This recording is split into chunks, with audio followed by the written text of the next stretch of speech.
Et nous sommes en ligne avec Gérard Vespierre. Bonjour, chercheur associé à la Fondation d'études pour le Moyen-Orient.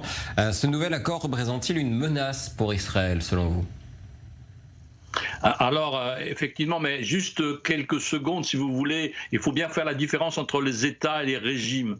Il y a une alliance entre les régimes russes et iraniens, mais il y a historiquement, dans le temps long, rivalité entre l'Empire perse et l'Empire russe. Donc c'est une situation de circonstance avec un ennemi commun, le grand Satan, symboliquement les États-Unis, mais en réalité les démocraties et la liberté individuelle. Alors pour répondre à votre question, effectivement, il y a plus, à mon avis, un impact sur la situation ukrainienne, qui est une situation de long terme avec des combats qui vont âprement se poursuivre en 2024, alors que normalement le combat vraiment avec des dizaines de milliers d'hommes israéliens donc dans la bande de Gaza devrait bien sûr ralentir dans les prochaines semaines et surtout dans les prochains jours. Donc je crois qu'il y a surtout un souci sur le flanc donc de l'Europe et non pas au Moyen-Orient entre ce rapprochement des régimes iraniens et russes. Alors comment l'Europe, déjà dans un premier temps, peut répondre à cet accord entre, comme vous le dites, l'Empire perse d'un côté et l'Empire russe soviétique de l'autre? Eh bien, je crois qu'il faut effectivement qu'un des deux régimes soit en face à des difficultés interne.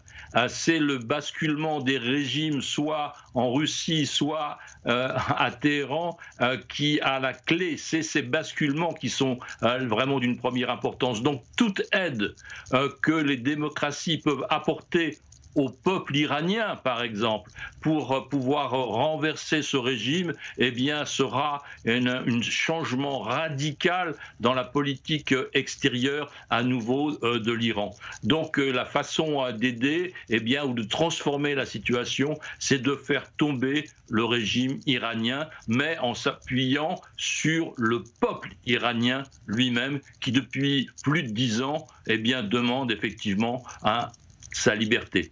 Alors qu'est-ce qui peut changer? Vous le dites, ça fait plus de 10 ans que le peuple iranien demande sa liberté. Il y a eu une révolution, en tout cas une tentative de révolution ces dernières semaines qui semble avoir échoué. Quel est le secret, si je puis dire, s'il y en a un?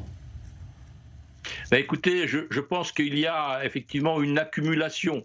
Donc plus le temps passe et plus la probabilité de voir le régime s'affaiblir est importante, parce que le guide suprême est dans sa 84e année, il est malade. Il y a des élections au 1er mars, n'est-ce pas? Et le taux de participation des élections pour le Majlis, des élections donc pour le Parlement iranien, et je crois que le taux de participation dans sa faiblesse, et quels que soient les bourrages d'urnes qui pourront intervenir, eh bien, montrera effectivement la faiblesse du régime. Il y a la puissance des systèmes de répression judiciaire, policiers et militaires avec les gardiens de la Révolution, et ça, c'est vraiment le principal obstacle. Merci Gérard Vespierre d'avoir été avec nous. Gérard Vespierre, chercheur associé à la Fondation d'études pour le Moyen-Orient et fondateur du web magazine Le Monde Décrypté.